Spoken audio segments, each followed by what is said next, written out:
Good evening, everyone. BFM module we have here. Chapter number 13 part 4 है MCQs Macmillan book पर आधारित अच्छी quality के एमसीक्यूज हम यहाँ डिस्कस कर रहे हैं। इस चैप्टर से एमसीक्यूज आने के बहुत ज्यादा चांसेस हैं फ्रेंड्स, ठीक है, ध्यान रखिए। बहुत ज्यादा मतलब सबसे बड़ा चैप्टर शायद यही है अगर बीएफएम में देखा जाए तो। आई थिंक 100 से 110 112 पेजेस हैं इसमें बुक में। So here we have the question number 1।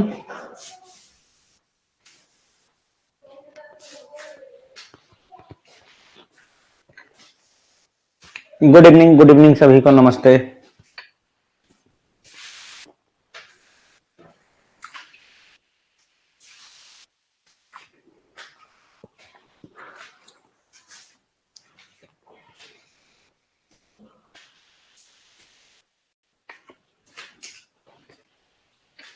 आपको बताना है कि कौन सा स्टेटमेंट करेक्ट है रेगुलेटरी कैपिटल के बारे में।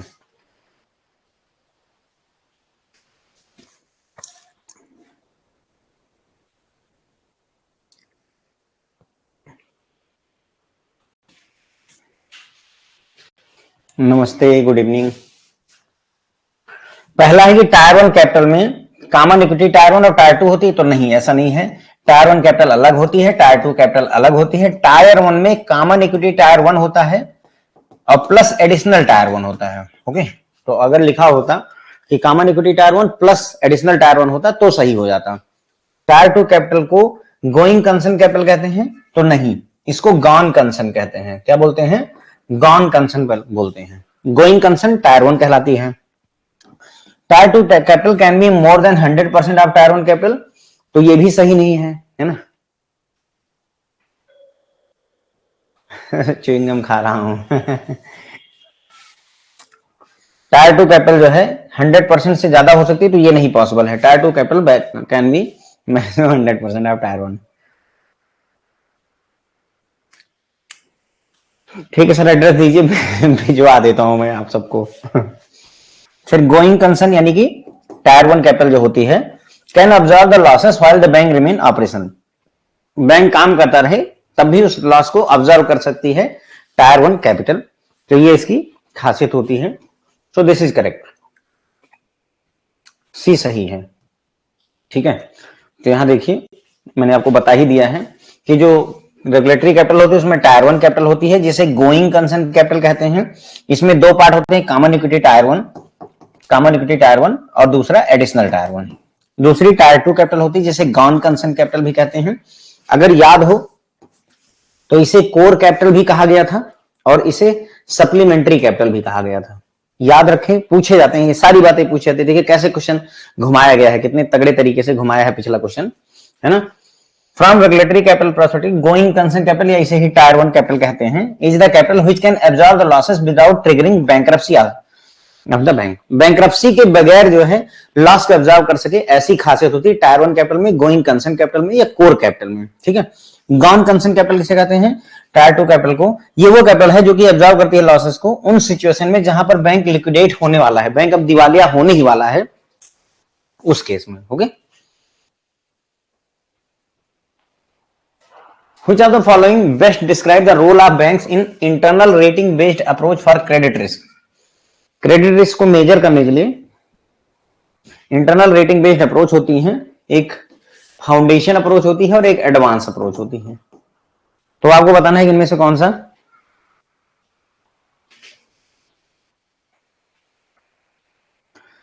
तो कौन सा सही है?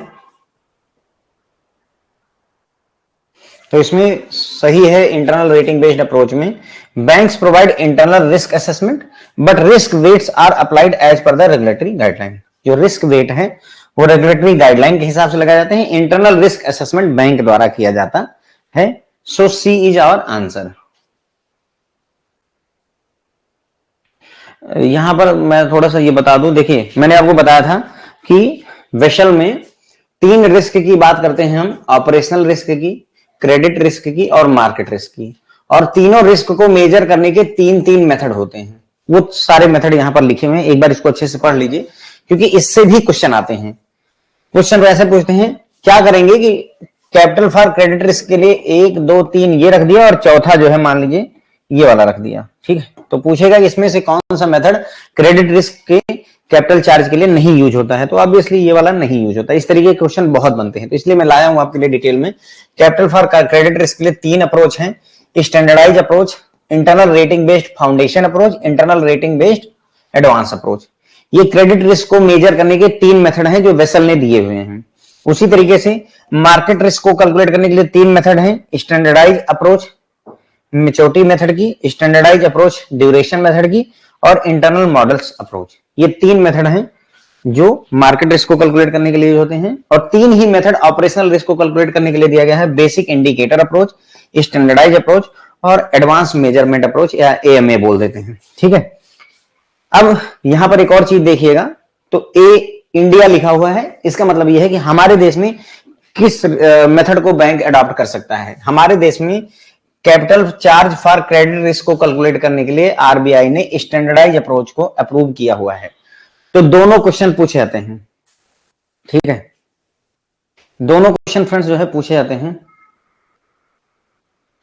कौन सा स्टैंडर्डाइज अप्रोच, इंडिया में कौन सा मेथड यूज किया जाता है, स्टैंडर्डाइज अप्रोच क्रेडिट रिस्क के लिए।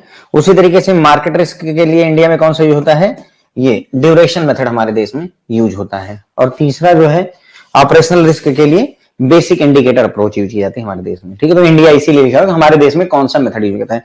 तो ये 9 मेथड है, कौन सा किसको बिलोंग करता है और इंडिया में कौन सा यूज होगा, ये सारी बातें आपको ध्यान में रखनी चाहिए। ठीक है, हर एक रिस्क के लिए 3 मेथड है, उनके नाम याद रखें।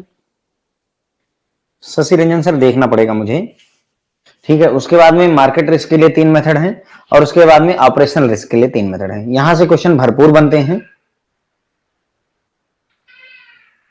ठीक है, उसके बाद में इंडिया में कौन सा अलाउड है आरबीआई के हिसाब से, वो भी याद रखें, पूछे जाते हैं आपसे सवाल। ठीक है, तो क्रेडिट रिस्क के लिए स्टैंडर्डाइज अप्रोच, ऑपरेशनल रिस्क के लिए basic indicator approach, market risk के लिए स्टैंडर्डाइज ड्यूरेशन अप्रोच यूज की जाती है।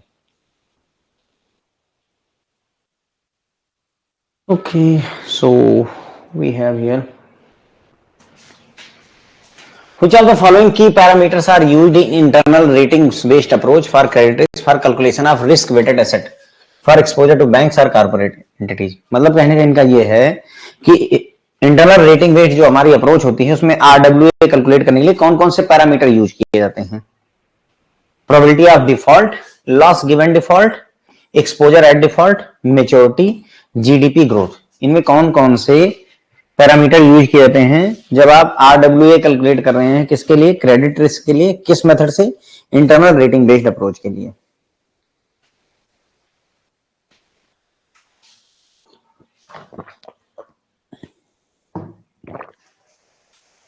ऑप्शंस नहीं दिख रहे हैं पर आप आंसर करिए कि कौन कौन सा होगा।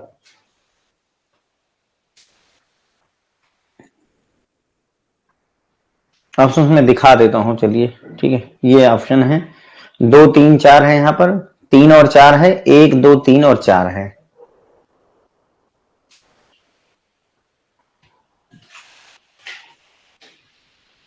तो फ्रेंड जीडीपी ग्रोथ छोड़ करके बाकी ये चारों यूज होते हैं। Probability of default, loss given default, exposure at default, maturity, ये चारों यूज होते हैं। सो D is our answer.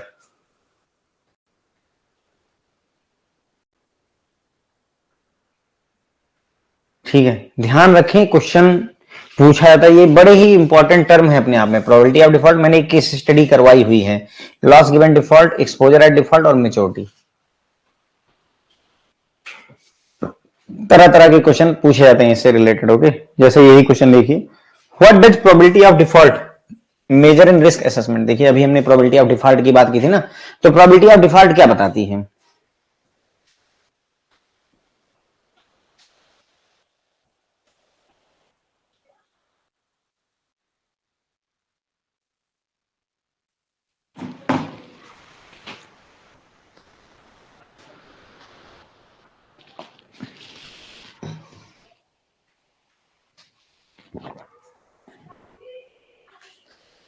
Sir case study दिसंबर 2024 वाले में होनी चाहिए, प्रोबेबिलिटी ऑफ डिफॉल्ट और इन सब से related.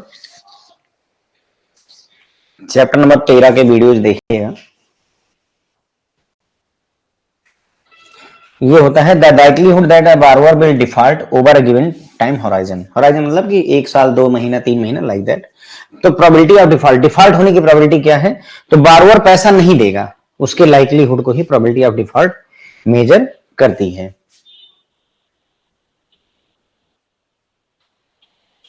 What is the primary objective of I cap under pillar 2? Pillar 2 में आई कैप किसके अंतर्गत आता है, पिलर 2 में आता है। पिलर 2 को सुपरवाइजरी रिव्यू प्रोसेस, एसआरपी भी बोल देते हैं, ठीक है। तो ध्यान रखिए आई कैप किस में आता है, आई कैप पिलर 2 में आता है। ये भी क्वेश्चन है, आई कैप एसआरपी के अंतर्गत आता है, ये भी क्वेश्चन है। ओके, तो आई कैप का प्राइमरी ऑब्जेक्टिव क्या है?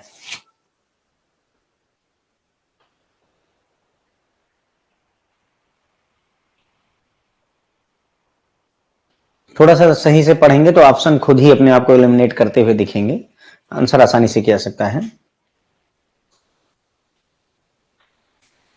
कैपिटल रिड्यूस करने की बात हो रही है, नहीं। सुपरवाइजरी ओवरसाइट को एलिमिनेट करने की बात नहीं है ना। प्रॉफिटेबिलिटी जो है इंक्रीज करना है ना, बिना रिस्क के, सारी बातें बेवकूफ वाली हैं, काम की बात ये लगती है। To assess capital adequacy on the bank's risk profile, ठीक। आई कैप जो रिस्क जो है आपका पिलर 1 में रह जाता है, उसी को कवर करने के लिए आई कैप और पिलर 2 मेहनत करते हैं। एसआरईपी है ना, supervisory review and evaluation process.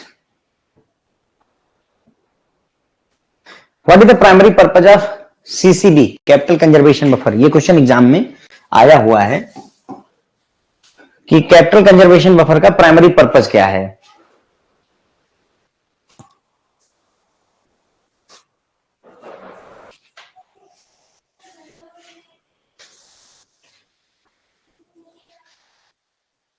और जो ऑप्शन आए थे वो बहुत क्लोज थे, तो ये तो मैंने सरल दिया हुआ है, आप क्वेश्चन और कठिन भी बनाया जा सकता है ऑप्शंस के जरिए, ठीक है। तो कैपिटल कंजर्वेशन बफर का उद्देश्य होता है कि इंश्योर करे कि बैंक बिल्ड करता है कैपिटल बफर नॉर्मल टाइम में, जो कि यूज किया जा सकता है स्ट्रेस पीरियड में, ठीक है। अब इसका उल्टा भी कर सकते हैं। उल्टा कैसे, कि ensure bank build capital buffer during stress period. यहां पर स्ट्रेस पीरियड लिखा हुआ था और यहां पर जो है to be use in the normal time ऐसा लिखा हुआ था, ठीक है। स्ट्रेस पीरियड में हम कैपिटल बफर बिल्ड करते हैं ताकि नॉर्मल टाइम में से यूज कर सके, तो वो गलत है। इस लिखा क्यों, क्योंकि आप कंफ्यूज हो सकते हैं एग्जाम में। तो ध्यान दें, जब अच्छा समय चल रहा है, जैसे चींटियां क्या करती हैं, बारिश आने से पहले अपने पास में खाना इकट्ठा करके रख लेती हैं, तो जब अच्छा समय चल रहा है तब कैपिटल बफर बनाएगा बैंक, ताकि जब बारिश आए, स्ट्रेस का समय आए, तो हम उसको झेल सकें, उसको यूज कर सकें, ठीक है। ध्यान रखिएगा, कैपिटल कंजर्वेशन बफर का उद्देश्य यही है, ठीक है। बी,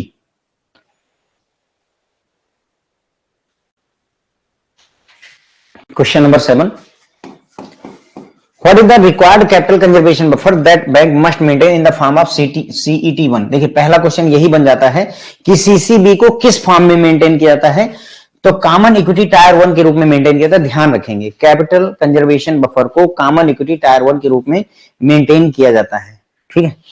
2.5% होता है, ये कितना, 2.5%।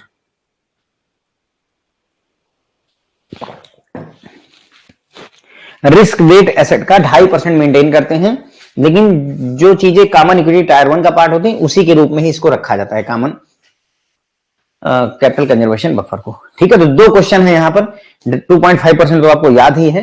ध्यान रखें कि सीसीबी को CET1 के रूप में मेंटेन किया जाता है, कॉमन इक्विटी टायर 1 के रूप में मेंटेन किया जाता है। ये क्वेश्चन है, इस पर मैंने केस स्टडी करवाई हुई है, आप दिसंबर का देखिएगा, आपको मिलेगी। At what CET1 ratio does a bank need to maintain 100% of capital conservation buffer of earning? Earning का 100% मेंटेन करना पड़ता है सीसीबी को, किस कॉमन इक्विटी टायर 1 रेशियो पर?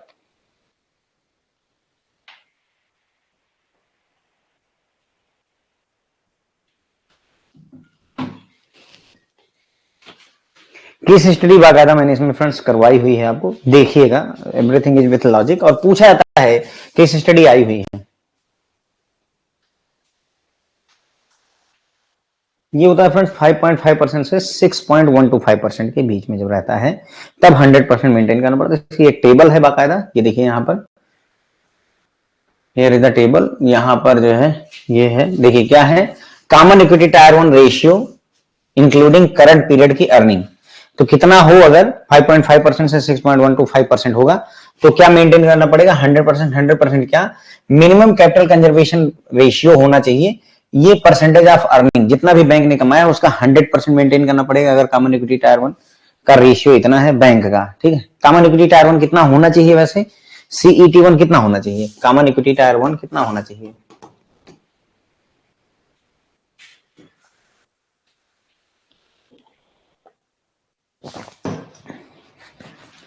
कॉमन इक्विटी टायर 1 5.5% है, एडिशनल टायर 1 कैपिटल 1.5% है, दोनों मिला करके 7% मेंटेन करते हैं ना, तो 5.5% होनी चाहिए, है ना। ठीक है, तो 5.5% या उससे अगर ज्यादा है इतनी तो 100% अर्निंग का 100% CCB होना चाहिए। अगर 6.125% से 6.75 है तो 80% मेंटेन करना पड़ेगा।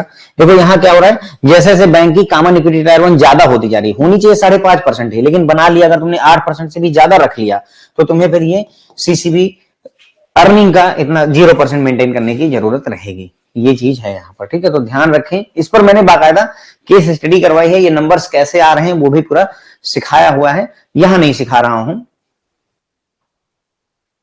क्योंकि उसमें अच्छी खासी समय लगेगी, आप क्लास देख लेंगे तो अच्छा रहेगा, आधा अधूरा ज्ञान नुकसानदेह होता है। वेसल 3 में लेवरेज रेशियो का फार्मूला क्या है,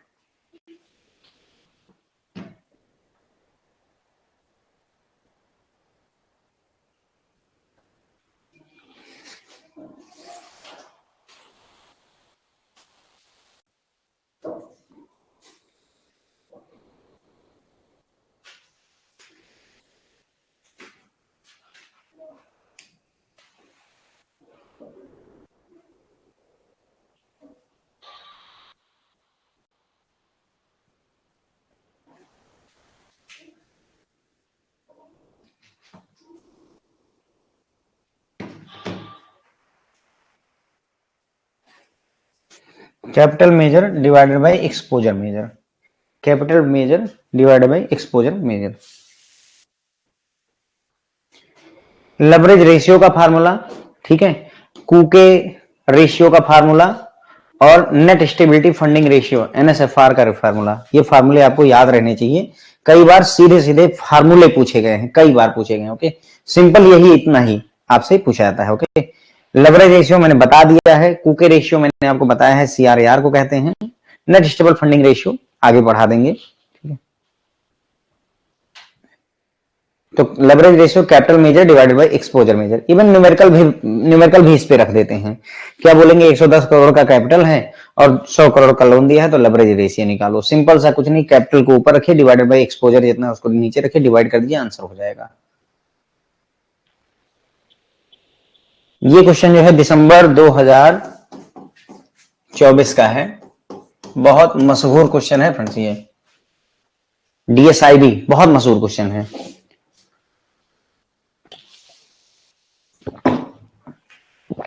अच्छा, आपने याद कर रखा होगा कि 4% होता है और 3.5% होता है, ठीक है, लेकिन IIBF थोड़ा और आगे खेल गया, उसने इस बार मैक्सिमम और मिनिमम जोड़ दिया।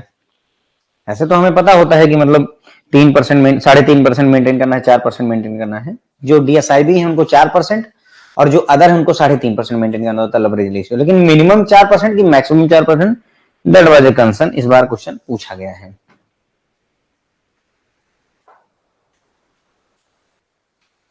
ठीक है, तो मिनिमम 4% होता है friends, okay, minimum 4% leverage ratio maintain करना होता है DSIB को। DSIB क्या होता है, डोमेस्टिकली सिस्टमेटिकली इंपॉर्टेंट बैंक्स होते हैं DSIB जो होते हैं हमारे, यानी घरेलू स्तर पर जो बड़े बैंक हैं उनको ये नाम दिया गया, उनमें लेवरेज रेशियो के लिए कहा गया, जो DSIB बैंक हैं उनको मिनिमम 4% लेवरेज रेशियो मेंटेन करना पड़ेगा।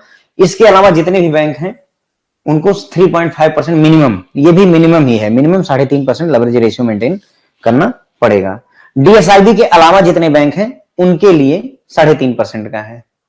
ठीक है, लेवरेज रेशियो मिनिमम जो है 4% का होता है, किसके लिए, DSIB के लिए, और जो है अदर के लिए 3.5% होता है, मिनिमम 3.5% होता है अदर बैंक के लिए। अभी हम ये दिखा देंगे आपको कि कौन सा बैंक किस कैटेगरी में आता है, इस DSIB में आपको दिखा दूंगा, ओके, नॉट टू वरी। ठीक है, चलो क्वेश्चन नंबर 10 तक मैं एक बार दोबारा दिखाता हूं आपको, देन जो है, हाँ 3 बैंक हैं, आईसीआई है, एचडीएफसी है और एसबीआई है। सरकारी बैंकों में सिर्फ एसबीआई है।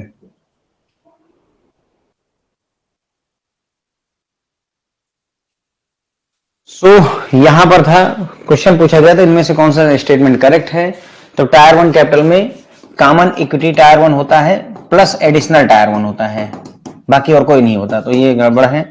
टायर 2 को जो है गोइंग कंसर्न नहीं गॉन कंसर्न बोलते हैं, तो ये गड़बड़ है। टायर 2 कैपिटल कभी भी टायर 1 कैपिटल के 100% से ज्यादा नहीं हो सकती, तो ये गड़बड़ है। तो यही सही है, केवल गोइंग कंसर्न कैपिटल, या इसी को टायर 1 कैपिटल कहते हैं। टायर 1 कैपिटल जो है एब्जॉर्ब करती है लॉसेस को जब बैंक ऑपरेशनल रहता है तब। ठीक है, उसके बाद में इंटरनल रेटिंग बेस्ड अप्रोच जो क्रेडिट रिस्क के लिए यूज होती है, उसमें बैंक का क्या रोल है। तो बैंक का रोल होता है कि बैंक इंटरनल रिस्क असेसमेंट करता है, लेकिन रिस्क वेट कितना लगाना है वो एज पर गाइडलाइन के हिसाब से किया जाता है। फिर है इसमें, फिर मैंने आपको ये भी बताया था कि capital for credit risk calculate करने के लिए 3 मेथड हैं, standardize approach, internal rating based foundation approach, internal rating based advanced approach. और हमारे देश में आरबीआई ने अलाउ किया है स्टैंडर्डाइज अप्रोच को। तो ये भी याद रखें, क्वेश्चन इस चार्ट से क्वेश्चन हर बार नहीं, हर दूसरी बार जरूर पूछा जाता है। कैपिटल फॉर मार्केट रिस्क के लिए 3 मेथड हैं, standardize maturity method, standardize duration method और इंटरनल मॉडल मेथड, जिसमें से इंडिया में स्टैंडर्डाइज ड्यूरेशन मेथड के लिए रिकमेंडेशन दिया हुआ है, अलाउ करा हुआ है। ठीक है, आफ्टर दैट ऑपरेशनल रिस्क के लिए अगर कैपिटल की बात करें तो basic indicator approach, standardize approach और एडवांस मेजरमेंट अप्रोच इंडिया में, मतलब ये 3 मेथड है जिसमें से इंडिया में बेसिक इंडिकेटर अप्रोच यूज होती है, जिसमें बेसिक इंडिकेटर में ही अल्फा आता है जिसकी वैल्यू 15% होती है। ये क्वेश्चन भी काफी ज्यादा पूछा जाने वाला क्वेश्चन है। ओके, तो हमारे देश में इंडिया में स्टैंडर्डाइज अप्रोच यूज होती है क्रेडिट रिस्क के लिए, बेसिक इंडिकेटर अप्रोच यूज होती है ऑपरेशनल रिस्क के लिए और स्टैंडर्डाइज ड्यूरेशन अप्रोच यूज होती है मार्केट रिस्क के लिए। ठीक, उसके बाद में जब क्रेडिट रिस्क के लिए RWA कैलकुलेट करते हैं इंटरनल रेटिंग बेस्ड अप्रोच में, तो कौन कौन से पैरामीटर यूज होते हैं, probability of default, loss given default, exposure at default और मैच्योरिटी, ये चारों फैक्टर यूज होते हैं। जीडीपी ग्रोथ का कोई लेना देना नहीं है। ओके, प्रोबेबिलिटी ऑफ डिफॉल्ट मतलब कि डिफॉल्ट करने के कितने चांसेस हैं, उसे ही प्रोबेबिलिटी ऑफ डिफॉल्ट कहते हैं। प्रोबेबिलिटी ऑफ डिफॉल्ट का मतलब होता है likelihood that borrower will default over a given time horizon, एक गिवन टाइम पीरियड में कोई बारोअर डिफॉल्ट करेगा उसकी चांसेस प्रोबेबिलिटी ऑफ डिफॉल्ट कहलाती है। ठीक, उसके बाद में आई कैप का प्राइमरी ऑब्जेक्टिव क्या है पिलर 2 में, पिलर 2 में आई कैप का प्राइमरी ऑब्जेक्टिव क्या है, तो उद्देश्य होता है internal capital adequacy assessment process है ना आई कैप का, तो to assess capital adequacy based on bank की रिस्क प्रोफाइल, बैंक की रिस्क प्रोफाइल के आधार पर कैपिटल एडिक्वेसी को एसेस करना ही आई कैप का उद्देश्य होता है। पिलर 2, यहां पर मैंने आपको ये भी बताया था पिलर 2 में ही सुपरवाइजरी रिव्यू प्रोसेस भी आती है, एसआरपी भी आती है, तो ध्यान रखें आई कैप किस पिलर का पार्ट है, तो आई कैप पिलर 2 का पार्ट है, क्वेश्चन आया हुआ है ये। ओके, उसके बाद में what is the primary purpose of CCB, capital conservation buffer का क्या उद्देश्य है, तो मैंने बताया वही चींटी वाला एग्जांपल कि नॉर्मल टाइम में हम कैपिटल बफर मेंटेन करते हैं जिसको हम स्ट्रेस टाइम के दौरान यूज कर सकते हैं। ओके, तो कैपिटल बफर हम मेंटेन करते हैं नॉर्मल टाइम में, यूज कब करते हैं जब स्ट्रेस वाला समय हमारे पास आता है। तो उसके बाद में सीसीबी कितना होना चाहिए, तो 2.5% होना चाहिए। CRAR कितना है, 9% है, और इंक्लूडिंग सीसीबी अगर कहा जाए तो 2.5% और जोड़ जाता है, तो यू विल गेट 11.5%। ठीक है, कुल मिलाकर के। ओके, और इसमें एक बात यह भी है कि सीसीबी को कॉमन इक्विटी टायर 1 के रूप में मेंटेन किया जाता है, कॉमन इक्विटी टायर 1 के रूप में मेंटेन करा जाता है। फिर कॉमन इक्विटी टायर 1 रेशियो कितना हो कि बैंक को अर्निंग का 100% सीसीबी मेंटेन करना पड़े, तो ये 5.5% से 6.125% के बीच में होना चाहिए। जनरली आपको अगर केस स्टडी दी जाती है तो ये चार्ट वो लगभग प्रोवाइड करती है, chart they will give you. Leverage ratio का फार्मूला पूछा गया है आपसे, तो capital measure divided by exposure measure होता है, capital measure divided by exposure measure होता है। फिर ये है कि डीएसआईबी के लिए डोमेस्टिक सिस्टमेटिकली इंपॉर्टेंट बैंक्स के लिए लेवरेज रेशियो कितना कहा गया है, तो ये मिनिमम 4% होता है। कितना होता है फ्रेंड, मिनिमम 4%, मैक्सिमम नहीं होता है। ठीक है, और मिनिमम 3.5% किसके लिए होता है? फिर बात ये है मिनिमम 3.5% किसके लिए है? तो सर मिनिमम 3.5% होता है अदर बैंकों के लिए जो डीएसआईबी नहीं है। डीएसआईबी कितने बैंक है? 3 बैंक हमारे देश में डीएसआईबी हैं, नेमली एचडीएफसी है, आईसीआईसीआई है और एसबीआई है। ओके,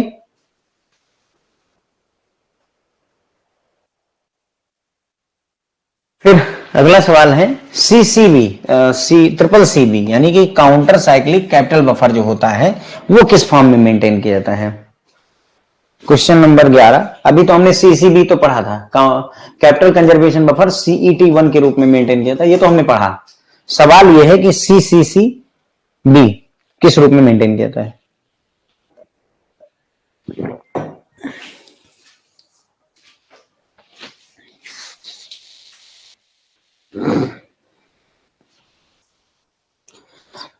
सर कल की क्लास का वीडियो मैं देख लेता हूं, अपलोड हो जाएगा सर, अगर नहीं हुआ है तो हो जाएगा, it will be available. Okay, counter cyclic capital buffer,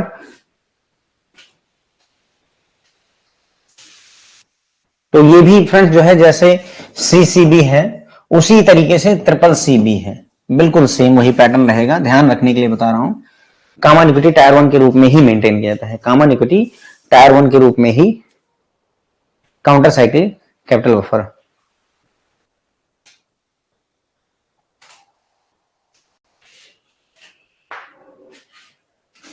closing के लिए क्लास अभी ज्वाइन किया है, तो सर आज संडे को भी बैंक गए थे?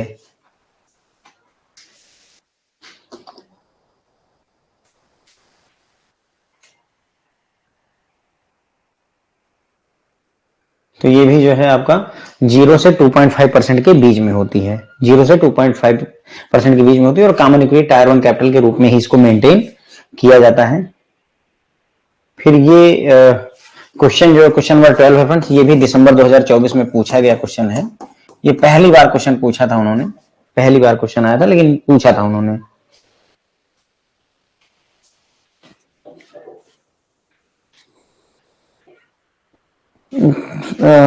Sir module wise video available है, मॉड्यूल ए के, मॉड्यूल बी के, सी के और डी के, पहले उनको देखें। जैसे अभी हम chapter number 14 I think discuss कर रहे हैं, नहीं 13 डिस्कस कर रहे हैं, तो आप चैप्टर नंबर 13 मॉड्यूल बी में आपको मिलेगा, उसको आप पढ़िए कायदे से, तब आप इसके आंसर्स अच्छे से कर पाएंगे। कुछ क्वेश्चन फिर भी नहीं मिलेंगे, हो सकता है ये शायद ना मिले उसमें, या मिलना भी चाहिए पढ़ाया होगा तो, ठीक। क्योंकि यहां मैं कोशिश यही कर रहा हूं कि जो कमियां रह गई उनको फिल करने की। तो what is the main indicator of the counter cyclical capital buffer framework in India? CCCB के लिए मेन इंडिकेटर का काम कौन करता है? तो credit to GDP gap main indicator का काम करता है। Okay, credit to GDP gap ये मेन इंडिकेटर का काम करता है। देखिए इसमें ऑप्शंस में कितना तगड़ा खेला गया है ना, मतलब जो कठिनाई करी जाती है। देखिए क्रेडिट टू जीडीपी है, डेबिट टू जीडीपी है, जीडीपी टू क्रेडिट है और जीडीपी टू डेबिट है, तो मतलब बहुत ज्यादा नजदीक में हो जाता है। तो क्रेडिट टू जीडीपी गैप ये इंडिकेटर मेन इंडिकेटर होता है सीसीबी के लिए। ओके, यानी कि कहने मतलब ये हो कि काउंटर साइक्लिकल कैपिटल बफर हमें मेंटेन करना पड़ेगा कितना, उसको डिसाइड करने के लिए हमें क्रेडिट टू जीडीपी के बीच में गैप क्या है, कितना लोन दिया गया है और हमारी जीडीपी कितना है, उसके बीच में जो गैप है उसी के आधार पर यह डिसाइड किया जाता है। एक और question, which are the following reason SIBs are also referred at TBTF too big to fail? किस कारण की वजह से जो डीएसआईबी होते हैं, डोमेस्टिक सिस्टमेटिकली इंपॉर्टेंट बैंक्स होते हैं, उनको टीबीटीएफ कहा जाता है, टू बिग टू फेल कहा जाता है? क्यों हमें डोमेस्टिक डीएसआईबी का कॉन्सेप्ट क्यों लाना पड़ा? इंपॉर्टेंट बैंक डीएसआईबी का कॉन्सेप्ट क्यों लाना पड़ा?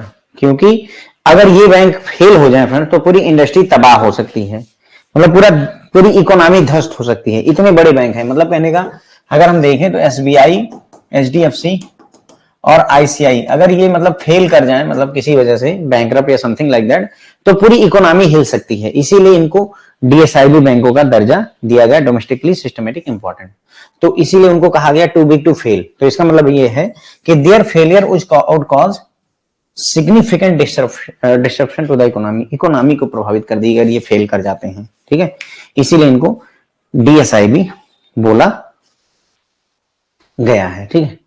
थोड़ा सा ठीक है, एक क्वेश्चन और है अभी जो हम डिस्कस कर ही रहे थे। इनमें से कौन सा बैंक डीएसआईबी नहीं है, डोमेस्टिकली सिस्टमेटिक इंपॉर्टेंट बैंक की कैटेगरी में नहीं आता है? ICI bank, HDFC bank, bank of Baroda, SBI. कौन सा बैंक जो है डीएसआईबी नहीं है? तो आसान सा है ना, 3 बैंक याद रखिए।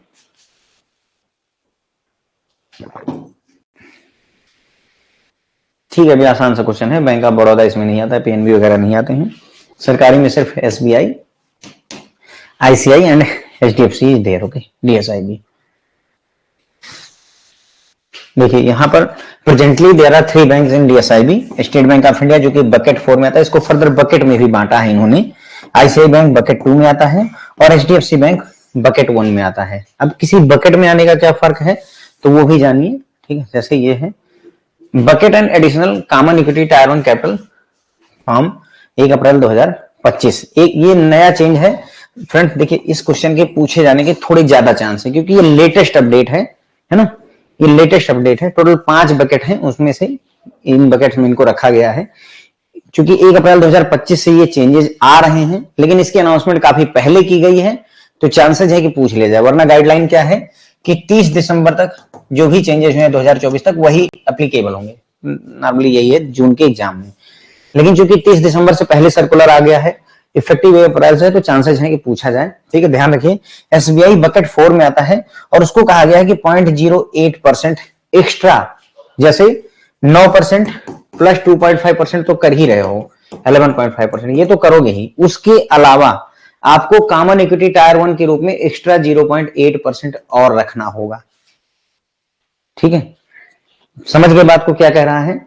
बकेट 4 में जो आ रहा है हमारा एसबीआई, इसको सीआरएआर के रूप में इतना तो रखना ही है, प्लस 0.8% और रखना पड़ेगा, 0.8% और रखना पड़ेगा। ये इसको आदेश दिया गया है। एचडीएफसी बकेट 2 में रखा गया है, इसको 0.4% एक्स्ट्रा रखना है। आईसीआई बैंक को बकेट 1 में रखा है, इसको जो है 0.20 एक्स्ट्रा रखने की बात कही गई है। तो ये लेटेस्ट अपडेट है, तो प्लीज जो है माइंड में रखें, पूछे जाने के पूरे चांस है। ठीक है, what is the primary objective of stress testing in bank? Bank में स्ट्रेस टेस्टिंग किस लिए की जाती है?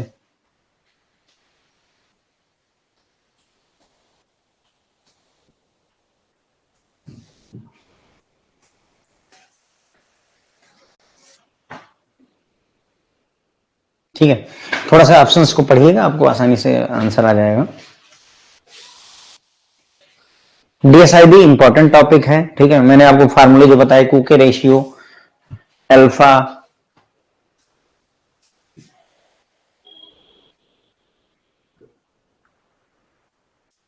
सर वो जो 4% मिनिमम की बात की गई थी वो लेवरेज रेशियो है, वो लेवरेज रेशियो है। लेवरेज रेशियो आपको मिनिमम 4% मेंटेन करना है, ये सवाल था। जो मैंने आपको बताया 0.08% एक्स्ट्रा मेंटेन करना है, वो आपका जो आपका 9% सीआरएआर है और 2.5% कैपिटल कंजर्वेशन बफर है, उसमें प्लस 0.8% और जोड़ा गया है। ठीक है, ये होता है सर जो है स्ट्रेस टेस्टिंग का, to determine the soundness and capital adequacy of the bank. Soundness check करना है और कैपिटल एडिक्वेसी बैंक की चेक करनी होती है। क्वेश्चन नंबर 15 का बी। बस हो गया friends, 15 questions we have discussed.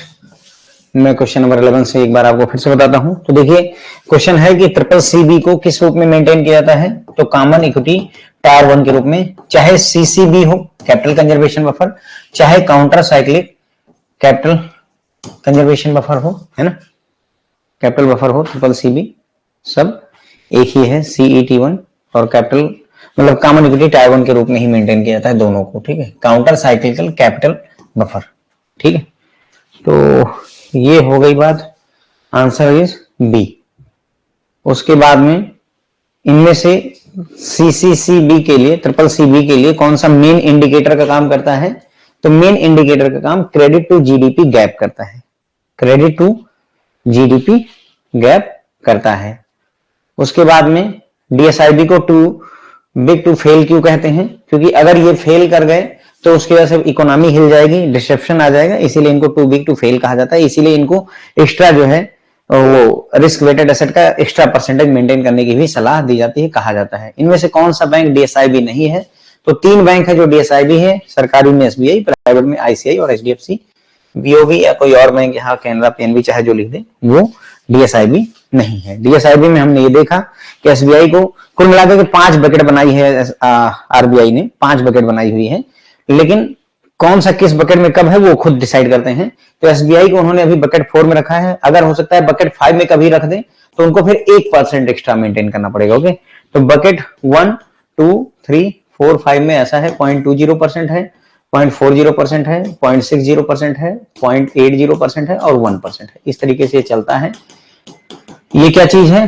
Common equity tier 1 के रूप में आपको एक्स्ट्रा सीआरएआर के अलावा, सीआरएआर कितना होता है? 9% होता है। सीसीबी कितना होता है? 2.5% होता है। ये तो मेंटेन करोगे, उसके अलावा ये एडिशनल मेंटेन करना है, लेकिन किस फॉर्म में? सीईटी1 के रूप में मेंटेन करना होता है। तो एसबीआई बकेट 4 में है तो 0.8% एक्स्ट्रा सीआरएआर मेंटेन करेगा। आईसीआई बकेट 2 में है तो ये 0.40% एक्स्ट्रा मेंटेन करेगा, और ये एचडीएफसी बकेट 1 में है तो 0.20% एक्स्ट्रा मेंटेन करेगा ये वाला। ठीक है, तो बस ये याद रखें। ये लेटेस्ट चेंजेस कब से इफेक्टिव हैं? तो फ्रेंड्स ये 1 अप्रैल 2025 से इफेक्टिव चेंजेस हैं, 1 अप्रैल 2025 से। एसबीआई बकेट 4 में है 0.8%, एचडीएफसी बकेट 2 में है। यहाँ कुछ गड़बड़ हो गई क्या? हाँ, यहाँ पर गड़बड़ हो गई है। यही वाला सही है फ्रेंड्स, ऊपर वाला गड़बड़ हो गई है, ये वाला सही है। ओके, यही याद रखिएगा। देखिए एसबीआई सबसे बड़ा है, एचडीएफसी जो है दूसरे नंबर पर है, और जो फिर आईसीआई जो है तीसरे नंबर पर आता है।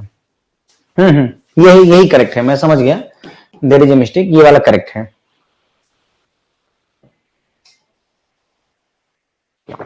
ठीक है, एसबीआई बकेट 4 में है, एचडीएफसी बकेट 2 में है और आईसीआई बैंक बकेट 1 में है। ठीक है,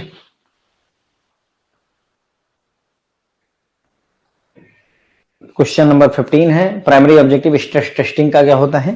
तो ये डिटरमाइन करना कि कैपिटल एडिक्वेसी जो है उसकी साउंडनेस कैसी है, क्या वो पर्याप्त है अपने आप में? नहीं।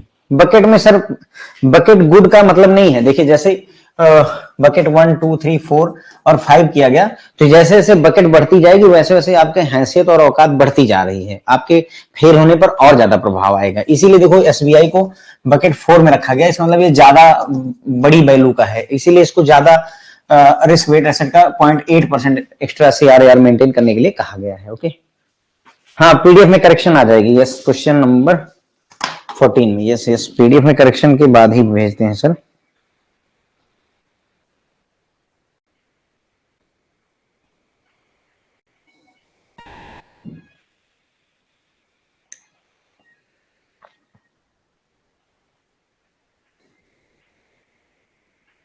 ठीक है, तो बस यहीं पर क्लास खत्म होती है, कल फिर मिलेंगे। हाँ सर, क्वेश्चन अब जैसे भी हैं सर, इसमें जो बनते हैं इसी तरीके के बनते हैं, एग्जाम में भी ऐसे क्वेश्चन आते हैं सर। ठीक है, तो कल फिर मिलेंगे। जो है कल क्लास करनी है, कल ईद है, हैप्पी ईद हमारी तरफ से भाई। कल क्लास करना चाहते हैं या नहीं करना चाहते हैं? करने का मन हो तो फिर इसी समय मिलते हैं, 7:30 to 8:30 और 8:30 to 9:30।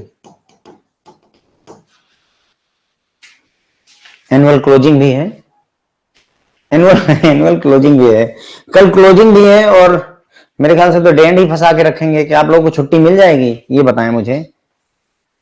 करना चाहते हैं? ठीक है, देखो डे एंड फंसा के रखेंगे, आपको पता तो है क्लोजिंग है, कल हो सकता है कितना बज जाए, 11 बज जाए, 12 बज जाए, तो इसलिए मैं सोच रहा हूं कि अगर जो है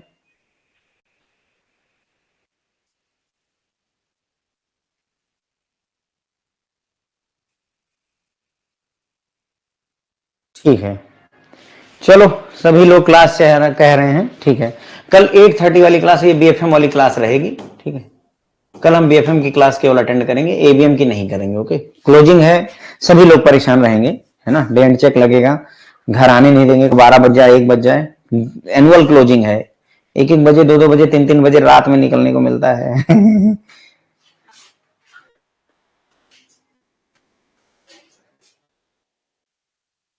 सिर्फ ट्रेजरी की ब्रांचेस ही खुली हैं? अच्छा, ईद की छुट्टी की वजह से क्या?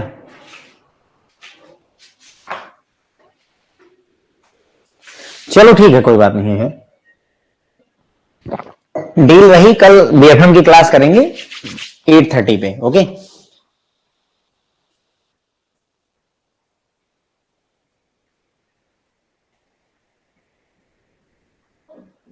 Good night. गवर्नमेंट ट्रांजैक्शन है, हिमाचल में भी छुट्टी नहीं है।